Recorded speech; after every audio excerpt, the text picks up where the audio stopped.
Good afternoon, everybody. Thank you for joining me this afternoon on this webinar on preparing for your remote audit with NQA. Just going to do a quick sound check. In your screens, there should be a little control panel that enables you to ask questions. Would someone be kind enough just to put an OK or a yes or loud and clear or something like that, just so that I can see? Yes. OK, that's great. Thank you, everyone. Thanks for doing that. Appreciate it. Okay, so yeah, like I say, thanks for joining. Like I say, we're going to spend the next kind of half hour, 40 minutes or so, just talking around kind of things to consider as part of your remote audit and preparing for that process. Just go through a couple of slides on that subject, and what we'll do now, you will get a copy of the slides as well as this recording after the event. Natalie will send that out to you. Now, on your screen where you put that responded to my question, if you could hear me, if you've got questions as we go along, I won't answer them as we go because it would just interrupt the flow. But what I would do, I'll collate those at the end, and then I'll go through them and answer them to the group. And if there's anything specific, you can come to me directly or to the office, and we can go into a bit more detail. So yes, feel free to take notes. But like I say, you will get a copy of this at the end for your perusal. Okay. So just going to start run through a couple of slides just to kick off. A little bit about us at NQA. I'm sure the majority of you know who we are and what we do and where we do it, but there's a bit more information for you. Obviously, all this information can be found on our website. You can have a look through that at your leisure. Like I say, get a copy of these slides, and you can look through it as you need to. Okay, so just a bit about us there and what we do and how we try to do it. Obviously, like I say, if you've got any questions or any feedback for us, then fire away. Okay.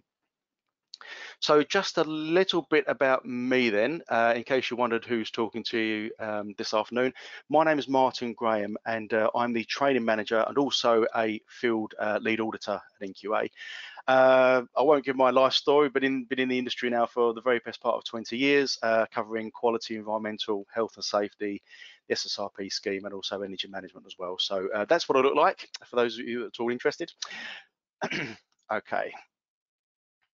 So just going to run through then some ideas, a couple of subject areas to cover, okay? And in the first instance, kind of what a remote audit is and largely kind of what it entails, okay? So we're going to walk through these. So what is a remote audit then? Okay, so I mean, fundamentally, I get asked this question sort of quite a bit, and the obvious answer is probably, like I say, the obvious answer. It's a normal audit essentially that is undertaken using a suitable ICT platform. In this instance, obviously, ICT is information communication technology, so IT basically. And like it says there, remote audit is one that's conducted partially or completely off-site, okay? The audit will cover everything that is usually covered on site, but uses technology, whatever that platform may be, to support the auditor when a site visit is not possible or appropriate, which is obviously what we're experiencing at this moment in time. Okay, so it's basically the same process essentially, but just how we obtain the information has changed. That's essentially the crux of it. Okay. And it says there may be use of emails, phone calls, screen share, videos and photographs, whatever means necessary to be able to kind of convey that evidence to the auditor and answer the questions that they've got. Okay, so whatever means is suitable for you as an auditee, that's the one that we'll adopt with you. Okay. Now, the scope of the audit remains the same, so that is to say, whatever standard you're certified to, or you're going for, or whatever kind of criteria that we're auditing against, and ultimately the scope remains the same, as in what you're doing as an organisation, what you're certified to, and what you're trying to achieve. Now, the duration may change just to allow for any site-based activity, but that's on a case-by-case basis. Now, when it says the duration may change, it's not that we would add any time in. It may just be that we need to defer a piece of time to a later stage, just because there's an activity that can only really be practically audited on site. Okay, but the overall duration won't change. Okay, and ultimately, the purpose remains the same. And naturally, obviously, as we're all going through this together, we'll support you through it. It's not meant to be, it's just really just a means of getting to a conclusion and keeping the objective, which is indeed keeping your certifications in place or progressing them with every one of you. Okay. So what should you expect then as part of this process? Like it says there, I've already mentioned there, the remote audit will typically be the same duration as your on-site audit. Like I say, if it's scheduled for a day, it will be a day. There's no need to, You may start just a little bit earlier, just to kind of allow for people to kind of click all the right buttons on their screen and so on and so forth, and they can make sure they can hear and see and so on. But fundamentally, the audit duration is the same, okay, be that 1 day, 2 days, or 2 auditors for 1 day, whatever it may be. Okay. You will need to be available at all times, as with any audit, as a normal audit, it's much the same. And obviously, you need to be available at all times. Don't need to necessarily give full and undivided attention for the full day, but obviously to be able to have access and the auditor to call upon you is critical. So to have kind of points of contact, such as emails and phone numbers and so on, is good. Okay. Let's say we dialed into a conference call for most of the audit duration. So the majority of our audits, the ones that I'm doing, certainly we've kind of defaulted now to Teams, which is working very well for us. It's seems to be very stable. It's providing a good platform. There's obviously lots of others available. Other platforms are available, but obviously, and you can choose, and we'll work along with whatever one suits you best. Okay, but we need to kind of dial in and be available for the audit. Like I said, there's a point there. Remote audits are usually one of the best ways of delivering things is to using screen share. I found that quite beneficial when I'm doing audits, because it kind of gives you a real-time information, almost the same as being in this room and looking over someone's shoulder and showing them a document. It allows the auditee, you, to be able to kind of talk through the process and for us to ask questions. So that's good as well. So a platform that can support that is a good way, good approach. You may also be asked to email documents for the assessor to review. So obviously subject to your own kind of internal policies on sharing information and so on. Obviously, it may not be practical to screen share everything, probably not in most cases, but so some documents, maybe walk through the process and then send some documents after that to support what you've said, the evidence to support the process and what you're trying to achieve. Okay. And like it says there, any information that you do send to us by whatever means, we've managed in accordance with our confidentiality and data privacy policies, which are available on the website there, the NQA website. And obviously we've got associated rules related to registration, which again are on the website, gives you information and clarification on how we treat information and why we're required to get the information that we do. Okay. So some preparation then, things to consider as part of preparation, okay, apart from all the usual things that you do as part of preparing for your audit, because it's fundamentally that should stay the same. Obviously, I realise we're going through an extraordinary time, but fundamentally the preparation and the requirements of the standard haven't changed, okay, so you're still just gearing up and business as usual in that sense, okay, in terms of what we need to see. But some certain things to consider, okay? Which platform will you use? I mentioned there already, Teams, but there's various out there. This isn't an exhaustive list, but you've got Skype, Zoom, GoToMeeting, Google Meets, and so on and so forth. Like it says there, determine which is going to suit you and you best. So obviously communicate with your auditor, ask the questions. They should liaise with you up to kind of 6 weeks before the audit, really, to kind of to liaise on these details. So decide which one works best. If you prefer Zoom or whatever it may be, then that's absolutely fine. We'll work along with you on that. Okay. And like it says there, test them at both ends to make sure that that you can that everyone knows what buttons to press and they've not got Windows 95 installed or something like that, something that just won't support anything functioning well. Okay. So what resources will we need to be made available for the audit and when? Okay, so there's obviously, if an auditor's working from home, then they're not really going anywhere. But obviously, if you've got auditees your end and your colleagues, some people working at the premises, some people working remotely and so on, obviously you want to make sure those people are available at the right time and you can communicate with the auditor on all these things prior to the audit. There should be, we'll come on to the audit plan in a short while, okay? So make sure the right people are available as and when they're needed. Same as any audit, really, okay? And obviously make sure they've got access to the right Teams links, invitations and Zoom invites and so on and so forth. Everyone's got the same information. Like it says there, are the resources familiar with the technology? If someone's working remotely, obviously you're not going to be able to there necessarily to have the IT team to support them. So make sure they know what to do. Do they need any training or instruction on what buttons to press and so on and so forth? If everyone's away from a particular office, it's difficult for people to kind of just put their hand up and ask a question. Okay, so make sure that people are familiar with what they need to be. Like it says there, what areas is it practical to audit remotely? Okay, so I realise some organisations may be working in a reduced capacity or with kind of reduce numbers and so on. Some things may not be happening at all in some instances. So obviously this needs to be spoken about. So as part of your remote audit, talk with the auditor, talk with the certification body, whoever that may be, NQA hopefully. Then obviously you can liaise with them on, say, look, this isn't happening, what do we do, and so on and so forth. And it might be a case of just deferring that function to a later time, but we'll talk with you, with you on that. Okay. Like it says there, I already mentioned, like just with regards to information security, do you need to confirm any information security arrangements, so with your workers or other individuals or other interested parties? Just make sure that information that you're issuing out, you're happy to issue it. There's no personal information or commercially sensitive information and so on. Get the permissions that you need to. We won't hold it our end, same as we would with any audit information. It goes into our report, and we're bound by non-disclosure agreements, but obviously we won't hold any information that we're our end that we receive. It just gets deleted off after the audit. Okay. So like it says there, and as you would no doubt expect, remote auditing is heavily reliant on technology. Okay, so so in that regard, obviously a few simple logistical points to take into consideration just as part of the preparation process. Okay, so a system there which allows for online conference call is best. We can obviously we can go back to phones, and which is absolutely fine. You can still have a conversation over a phone if need be, but something that allows a face-to-face interaction is always good, because it just kind of just makes it a bit more, keeps it human. I think, as we are hardwired to interact, so obviously I think kind of just something that can support that is a good platform. Okay.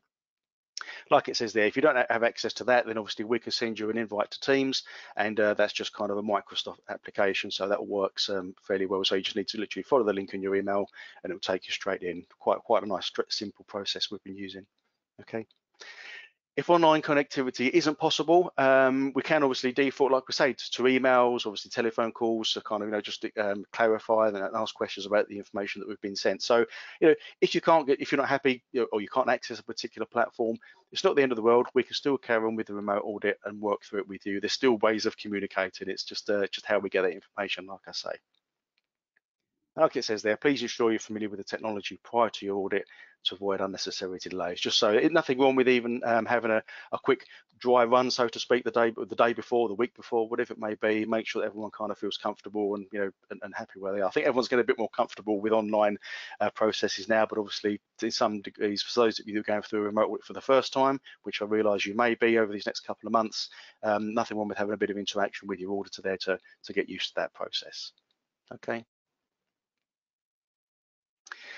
So as with any audit, obviously documentation is all part of the process, and it will inevitably be requested. Okay, so like it says there, if you've been subject to audit before, then hopefully the requirements are well practiced. So if you're going through a surveillance and you've been certified for a number of years, you'll be familiar with obviously what's expected of you during an audit, and we'll just request the most up-to-date versions of that information. Obviously, if it is your first time, then the auditor it may need a bit more detail, just that pre-audit kind of process, just to kind of say, just clarify with the auditor, just please, whoever it may be, if it's me or whatever it may be, just ask the auditor, say, look, what do you need to see? Can you just point out to us so that we can get this right information prepared for you, so it saves time on the day, so that you're not kind of rushing around, and everyone feels better prepared and more confident in the process then. Okay. So like it says there, collating the relevant information prior to the audit date and understanding where to obtain things is critical there. So if it's held in hard copy or something like that, and you can okay, we're going to need to scan that in so it's presentable, then obviously make that arrangement as well. If your system is got a big chunk of hard copy information, you want to know that at least some of that is presentable to the auditor as they go along. You don't want to be rushing around on the day. I mean, there's allowance for that. It's okay. Obviously, that's part of an audit, is gathering evidence, but be prepared as much as you can. Okay.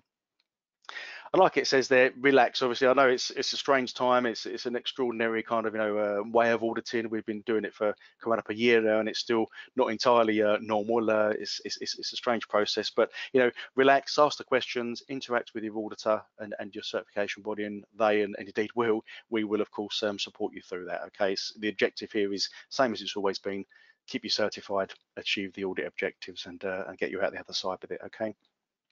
And the key thing there to remember, it's a simple thing to kind of forget, but obviously, like I says there, take breaks as you would normally. Sometimes it's easy just to sit there behind the screen, and all of a sudden the whole morning's gone or 2/3 of the day's gone.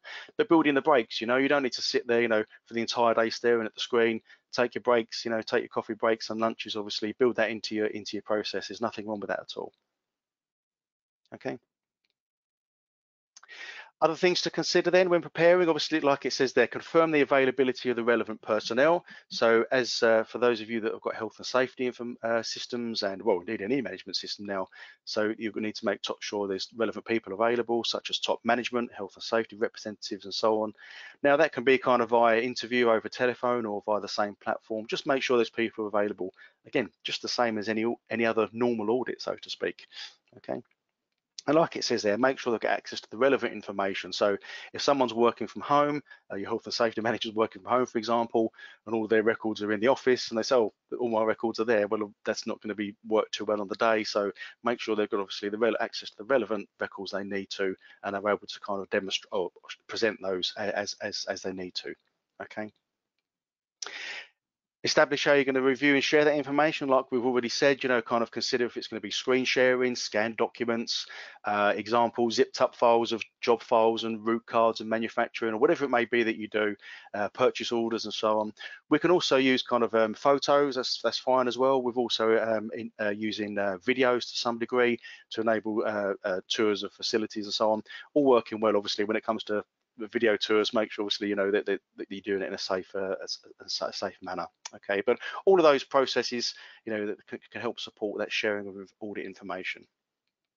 And the critical part here, like it says, is to plan and communicate. It's you don't want to get to the the day of the audit and then suddenly discover that oh, it's all hard copy and it's going to take us 2 hours to scan everything. Not so good for anyone. It doesn't really help anyone out. So yeah, just communicate prior to the audit. Ask as many questions to your auditor, and that they'll guide you through it as best they can. Okay. And confirm what the audit objective is and agree it can be achieved. So that is basically carrying out a surveillance, carrying out a stage 2, whatever it may be, whether it's just basically what you're trying to achieve as part of this process, and that the auditor will discuss that with you. Okay. So when it comes to personnel then, obviously the persons responsible will need to be available for the entirety of the audit as a point of contact, same as with on-site. Like I said, don't need to be sitting there staring at us all day or communicating all day, but absolutely to be available. Sometimes when I'm running a remote audit, I'll just leave the link open the entire time, and we'll just turn our cameras off and our mics off as we go along and set times to catch up. So we'll see you at 10:30, see you at midday, and so on and so forth, so you can maintain that communication. But do need to be made available, be available for the entirety of the audit. Okay. Like I said, any key personnel will need to be available for the relevant parts of the audit. Can dial in separately or from the same point as other personnel where possible. So again, comes back to that point, making sure the right people are available as they need to be. And leadership individuals, I think most of you hopefully will be familiar with the requirements associated with leadership within the standards now. Yeah, obviously you need to make sure, if that's not you, obviously make sure that those resources are made available for that part of the audit. And I think with most audits, and indeed any kind of planned audit, the running audit isn't necessarily critical. It's kind of really kind of just the content that we cover as part of the audit. So if it's the MD is not going to be available until the afternoon of day 2, well, okay, maybe not be ideal, but if that's what it needs to be, that's what it needs to be. So, but again, communicate with your auditor as part of the opening meeting and the pre-visit process. Okay. So documentation then, like it says there, we will review as much of the management system as possible remotely, because that's obviously just the only way we can really do it, obviously.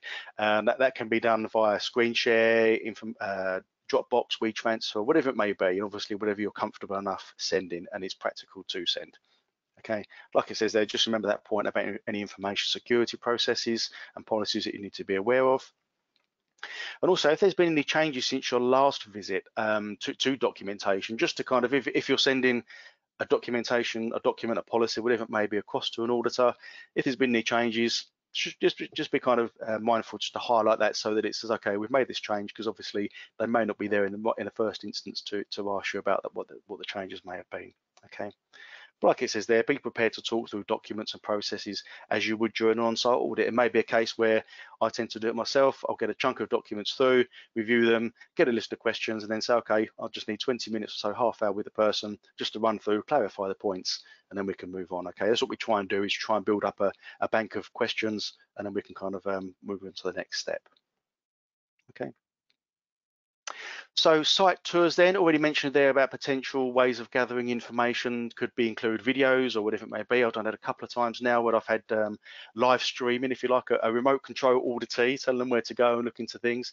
Obviously, like it says there, for the standards and certifications that require a site tour or specific processes to be followed on the shop floor, so to speak, such as a manufacturing environment and so on. Where possible and safe to do so, obviously, you should show the assessor around using a webcam or video call from mobile phone. Absolutely fine.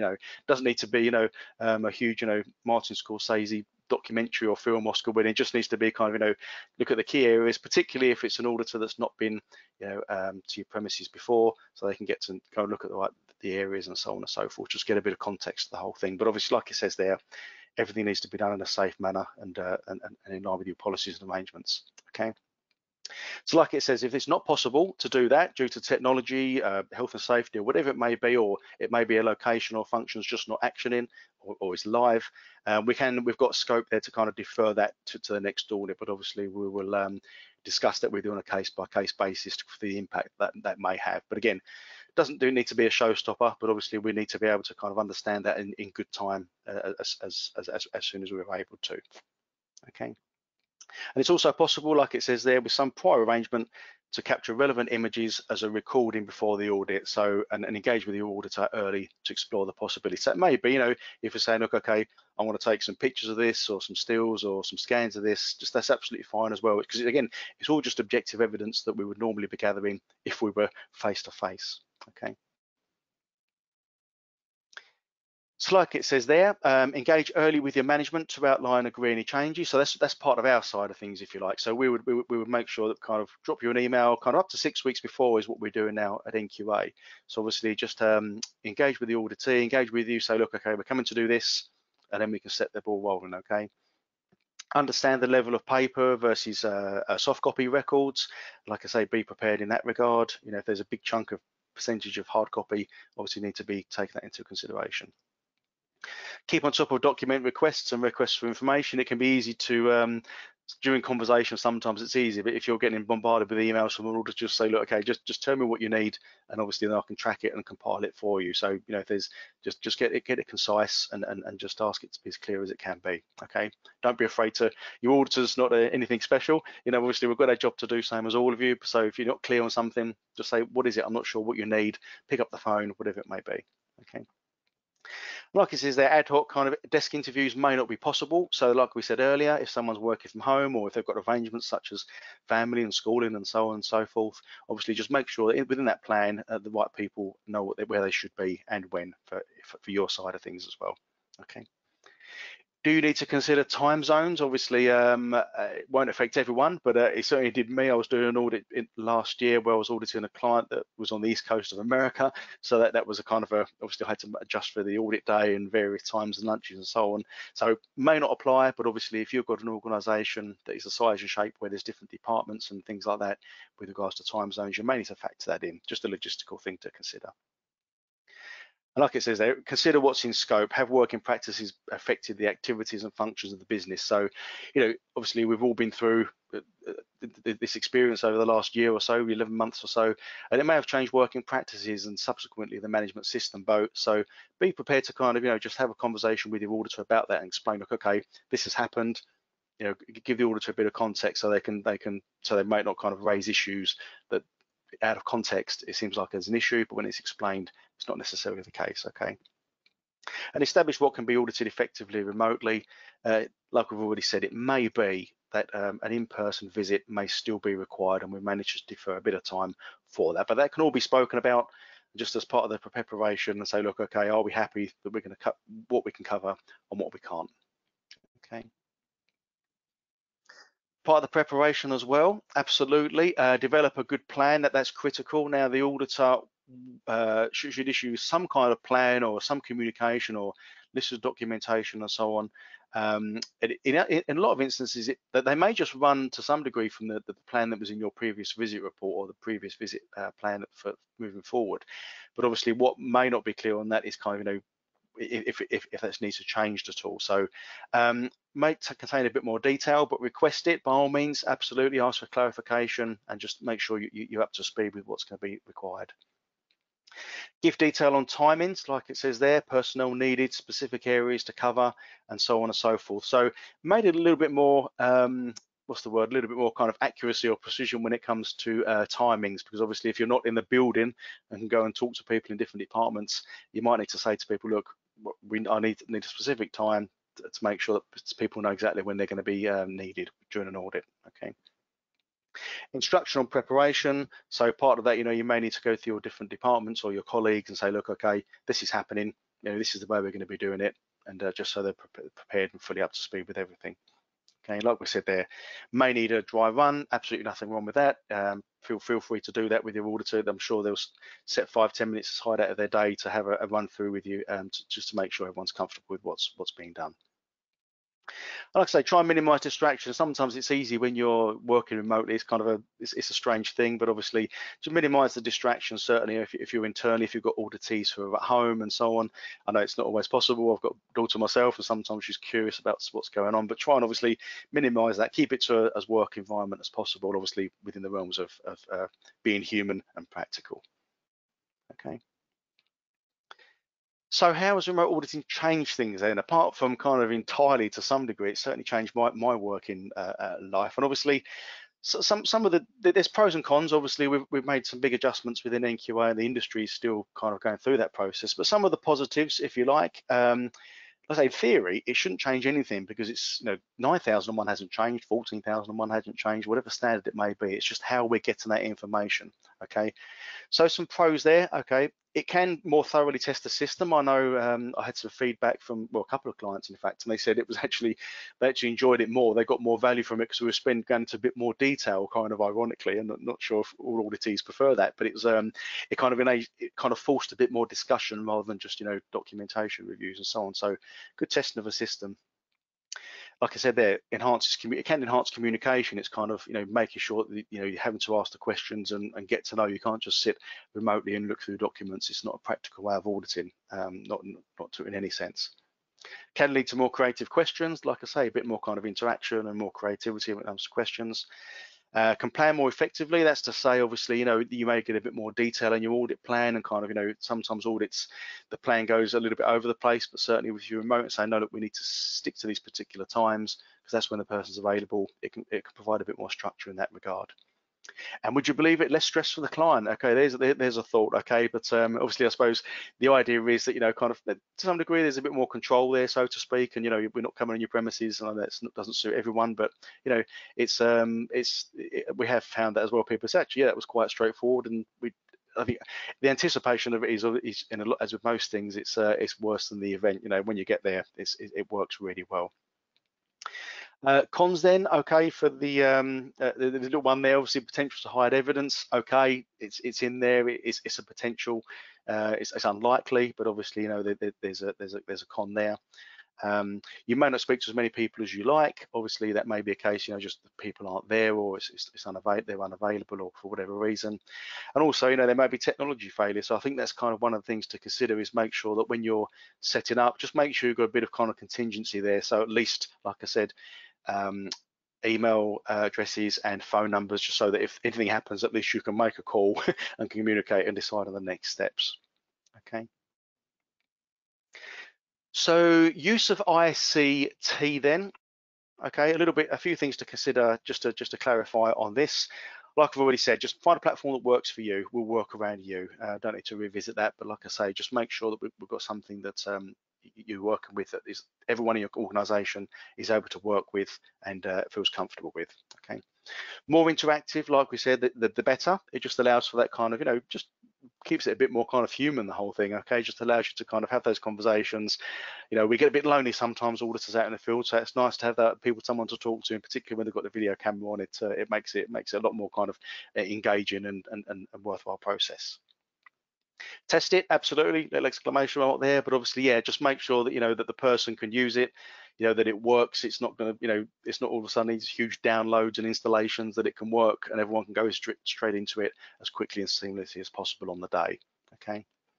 You may need to generate work instructions or training, update your system to reflect the change in practice. So yeah, obviously, if this is that's the wider picture as well. It may be the case that you need to make sure that your auditees or your workers, your colleagues, are familiar with what they're using and how to use it. And ultimately, will the platform be effective in achieving objectives? I think, to be honest with you, I've not had any real problems. There's a handful of audits I've been on where we've had to defer a bit of audit time to later into this year just to allow for a physical site visit. But the majority, we're talking well over 9 out of 10 audits, have gone entirely seamlessly and very well, and they've been good for both parties, us and the client. Okay. So some of the things to consider then as part of preparing for an external audit. Okay, so like it says there, request a plan. Don't be afraid to do that. So look, what on earth do you want to look at? There should be, certainly within NQA, we build our next visit plans into our report. So you can pretty much take that as the next visit plan. Now you may just need to clarify a few bits in terms of, who's available, like I've already said. Just go through with your auditor on that, but request a plan if there's not been one already provided. Confirm who needs to be available.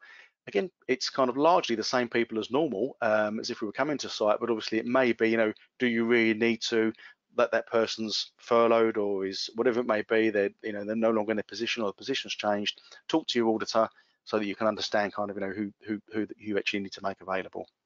And like it says there, confirm the timings, make sure that, because not always you can't just go and knock on someone's door down the hallway anymore. It's you need to actually make sure that person's available as they need to be. Confirm the documentation and evidence that's required. Okay, also that should be, like if you're familiar with the process, shouldn't be too much of an issue, but if you're unsure, ask the question. Nothing wrong with that at all. Confirm the communication platform, like I've already said. Test that platform, make sure everyone knows what they're doing, and then confirm internet connectivity. Shouldn't be too much of a problem nowadays. Everyone seems to be fairly stable. I've not had any catastrophic, tempted fate now, not had any catastrophic failures on audits, but obviously if it does happen, like I said, make sure you've got that bit of contingency redundancy in place as a secondary means of communication, such as your telephone. Okay. Confirm information security arrangements, like I've already said. Obviously, just make sure that you're satisfied and happy in that regard. Communicate with your team internally, absolutely. Just let them know what's coming up and what's going on as you would normally. These rules haven't changed, it's just the case of, this is happening, and we're just presenting our evidence in a different way. Confirm with the auditor if site tours and photos and videos are required. Okay, so like I've already said, whatever platform method you're going to get that evidence across. Confirm arrangements if the visit cannot be completed for whatever reason. Like I've already said there, if for some reason you just physically can't audit part of the process, it may be that we need to defer that. But obviously get that under your belt before the audit so that everyone's comfortable. And from our side of things, if you like, we can make the arrangements to address that if need be. Okay, you might want to be prepared just to present, okay, during the opening meetings, what's changed over the the last 11, 12 months, apart from kind of everything. But obviously you may just want to give a quick summary on kind of this is how we're doing things, give a contextual update there. Okay, and be prepared to explain if there's any change to your remote internal auditing arrangements. It may be that obviously you're now doing your own internal audits remotely, so just kind of just be willing to kind of explain that process as well and how things may have changed. Okay. So just a little bit then on your own internal audits and how you may, some things to consider as part of that process, okay, from a remote perspective, okay. So when it comes to effective internal auditing then, obviously, from a remote perspective, it's largely the same, okay. So what are you auditing, okay? So make sure, obviously, the scope of the audit is clear and what you're covering is as it needs to, and you're covering your management system. If you're doing things remotely, internally, you still need the same rules apply, okay? Like I've already said, the standard hasn't changed. You just need to make sure that your internal audit process is covering the management system, the standard, and the scope is there as it needs to be, okay? Again, when you're internal auditing, just consider, whether it's going to be a desktop process or live, and that kind of that level of, whether we're going to go and talk to the individual departments or go on the shop floor, establish that within your internal audit program as well. All things we've mentioned so far are still applicable to internal audits as well, okay? Like it says there, checklist or improvement tools. Like with your internal audit, use them what they're intended for. You have to do them as part of the standard, so get some value from them and just approach them from a remote perspective if need be, just so that you maintain that that internal audit process within your management system. Okay, so as part of your internal planning then, okay, same to some degree, largely as external, okay, prepare your client or staff what is the best method to review the information and communicate. So again, so internally, whatever means you're going to do that, just get that established and so everyone feels comfortable and confident with it. Who do you need involved? Like we've already said, internally, there's slightly different requirements from a certification perspective externally, people that we have to talk to as part of audits, but obviously internally, you still want to be able to demonstrate that your management system is robust, and you need to do that within your internal audits. Okay. In advance of the agreed audit dates, send a detailed plan for distribution. So again, same as with external, get that plan out there, communicate, make sure you know what you're going to need to see and who needs to be made available. Okay. So just a little example on your screen. Again, you'll get copies of this, so just I'll let you kind of just absorb that just for a moment. Obviously, one of my colleagues there, Jude Hargreaves, who some of you may know, you may not, but basically, yeah, kind of little illustration there on the way in which we're kind of approaching audit plans as opposed to the traditional ones, in as much instead of just putting down kind of the times and what needs to be seen, we're actually adding information on the method. So in this instance, you can kind of see, kind of how that's going to be obtained, and indicative records that are required on the right-hand side there. Now, nothing that says you have to do this, but obviously we're pushing this out when required to clients, and you can adopt this approach internally as well. So it gives a bit more detail on the, kind of the hoops that we're going to be asking people to jump through and the kind of documentation we need to see. Okay. So like it says there, the approach, ensure that everybody knows their role for the day and the availability. Absolutely, that's critical. Same as with any audit, same rules apply. Test the system, make sure that people know what they're doing. Make sure all required know how to use the platform, including the internal auditor, same as with external. And obviously, like it says there, buying from the company, internal audits is one of the most useful tools within a management system. I don't need to sell you internal audits, but obviously you understand how they work and the reasons for them, and they shouldn't really be interrupted. Well, obviously as far as practical, but by a remote approach. There's nothing wrong with, if you want to do your internal audits remotely, that's absolutely fine, as long as they're kind of achieving that objective of ensuring compliance with the standard and so on and so forth. Okay. So in terms of the audit itself then, okay, so those of you that have been through audits a lot of time will be familiar with this term, kind of documented information. Okay, certainly in ISO 9001, it appears no fewer than 59 times. Okay, so obviously, so that is information that needs to be made available regardless. Okay, so when you're undertaking the audit, there's going to be a big chunk of this is going to rely upon documented information. Okay, and like it says there, we as auditors need to ensure that we can meet the standard requirements by collecting and assessing the evidence. But not everything needs to be documented. So it's still, with remotes will be the same. It'll be a case of having interviews with people, gaining their understanding and their kind of awareness of the management system. No, not everything needs to be documented. If you've not got it documented before, don't feel that you need to write it down and document it for the sake of a remote audit. We can still obtain that information by interview and observation as need be. Okay. And like it says there, keep those breaks. So from experience, it is a tiring day. Your brain's going all day long. There's no need to be sat there, undivided attention for 8 hours. It's not necessary. Okay, take the breaks, and obviously we'll obviously write up your report, and we'll do likewise. Just make sure that you kind of build those breaks into your system. Okay. So things to consider then when it comes to operations. Okay. It has caused a few little problems, kind of how you can audit things effectively, operational side of things remotely. Basically, it's kind of like it says there, keep it simple. Hopefully, in terms of prior planning, hopefully that's paid off. And we've arranged a virtual tour, ensuring that person with a mobile phone, camera, or even a drone, to some degree, that's actually happening these days, believe it or not, is safe and social distance can be maintained. So that's one of the easiest way of auditing operations, is to physically ask the auditee to be out on the shop floor or on the site, whatever it may be, and kind of view that information, and we can kind of do it, like I say, by remote control to some degree, but obviously subject to that being safe and within your own health and safety arrangements. Okay.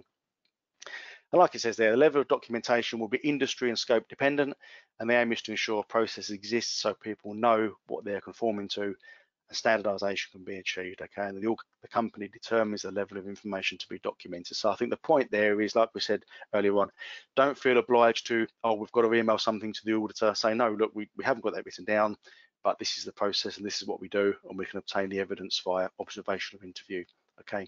So that's when it comes to operations. There's a few ways of approaching that, and we'll obviously discuss that with you.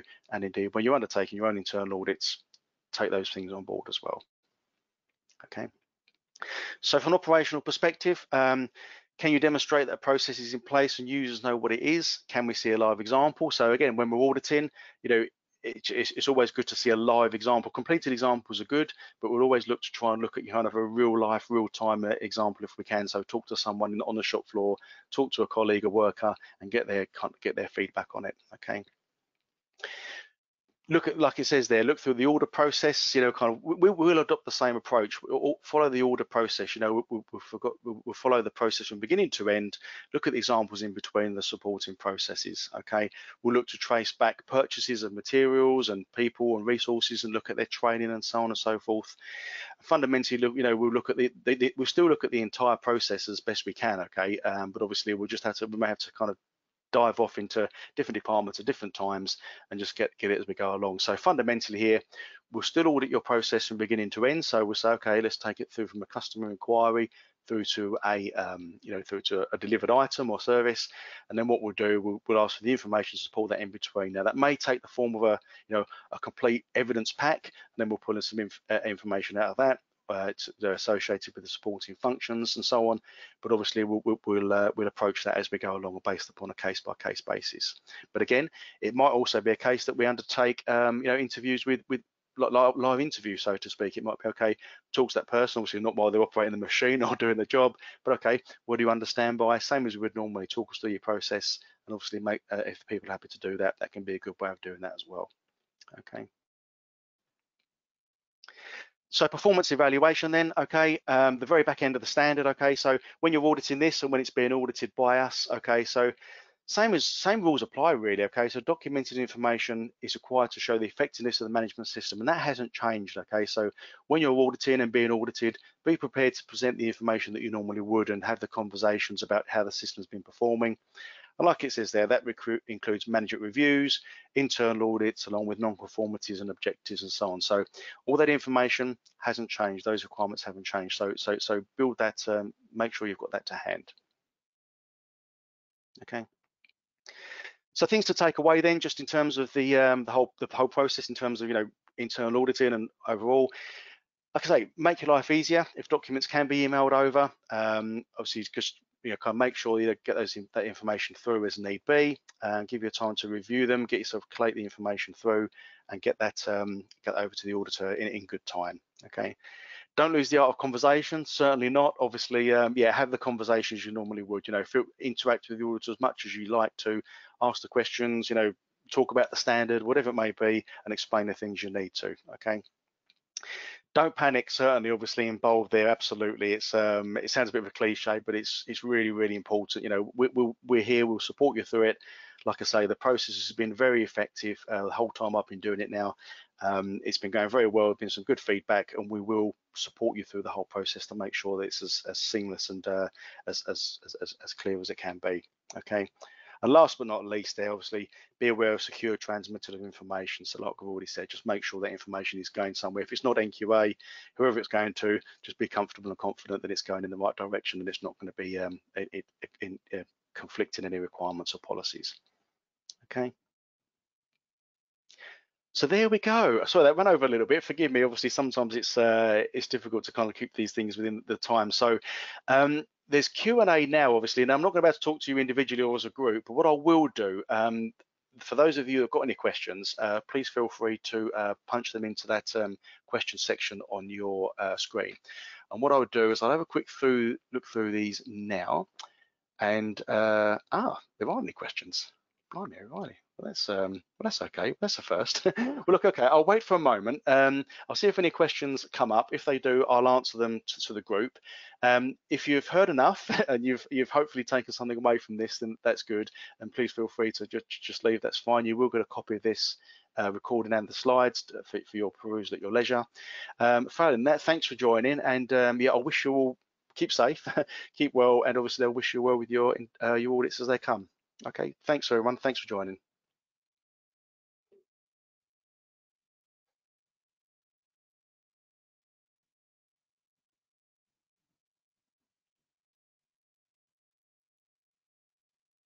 Okay, I'm just going to run through some of these questions as they're coming in now. Okay, someone's asked here, what do I need for the ISO 9001 review on the 31st of March? Fundamentally, I'm going to assume this is maybe just a routine surveillance, but fundamentally, what you will need is in terms of, like I've already said, you'll need ICT, IT and arrangements to be able to communicate with the auditor. And then you will also need the evidence to support your management system and demonstrate that it's working. So in that regard, the requirements haven't changed. Like we say, 9001 hasn't changed. So whatever you would normally generate as part of your management system and demonstrate to the auditor, that still needs to be done. So the only thing that's really changed is how we obtain that information. So obviously one thing that you do need to do is make sure that you've got an agreed platform to make sure that you know, that everyone's on the same page, so to speak, and that information can be communicated as it needs to be. Okay. Okay.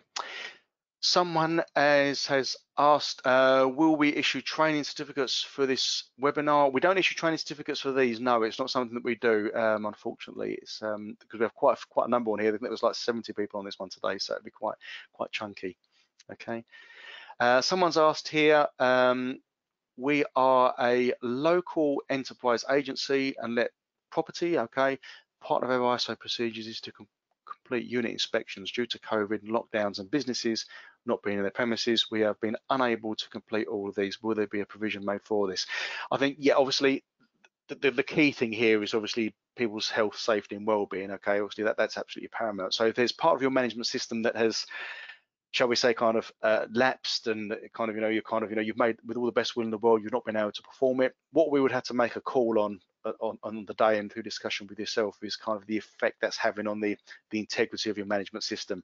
If it's just a small part of it, okay, there may be a workaround and we can have conversations as to when things may be picking up again, or if you have made any kind of alternative arrangements, if you physically can't go to sites to do inspection, what has been undertaken, what has been put in place to kind of maybe alleviate or mitigate that, such as, even kind of, virtual tours, or, kind of, just some form of communication or conversation with the relevant people, just so that we can kind of understand the impact that's having on your management system. So wouldn't necessarily be a showstopper, but obviously what we would like to see is kind of that it's been addressed and captured within your management system as a risk, and how you're kind of looking to address and mitigate that risk. Okay. Someone's asked the question there, has the end date for remote audits changed? Within NQA, I won't say that it changes regularly, but obviously we've taken on board government advice and guidelines. So at this moment in time, I think our remote auditing is in place until the end of March, I believe. You may just want to, if you can drop me an email on that if need be. But yeah, so that's when we're kind of still planning through our internal audits, which will be kind of best part of a year in total now we've been doing them. So, but yeah, obviously we'll talk to your auditor or your certification body on that, and they will clarify for you. Okay. I think that is it. Quite a few people saying thank you, so that's no problem at all. Like I say, I'll hang around just until I see pretty much everyone's kind of disappeared. But like I say, that's all the questions that I had. That was the material that I wanted to talk to you about.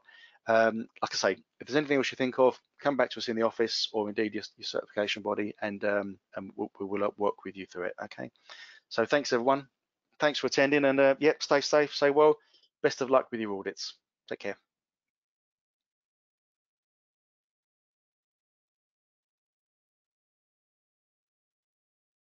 Yes, actually, for those that are still listening, there's a point come up. Someone said it is a good point. Remote audits will continue, probably continue with some exceptions. Yes, I think the industry as a whole will take an approach of kind of a blended or kind of hybrid audit approach moving forward. That's obviously under review pretty much as we speak by not just NQA but the entire certification industry. So yeah, keep your eyes peeled on that. There'll no doubt be communications on that in due course.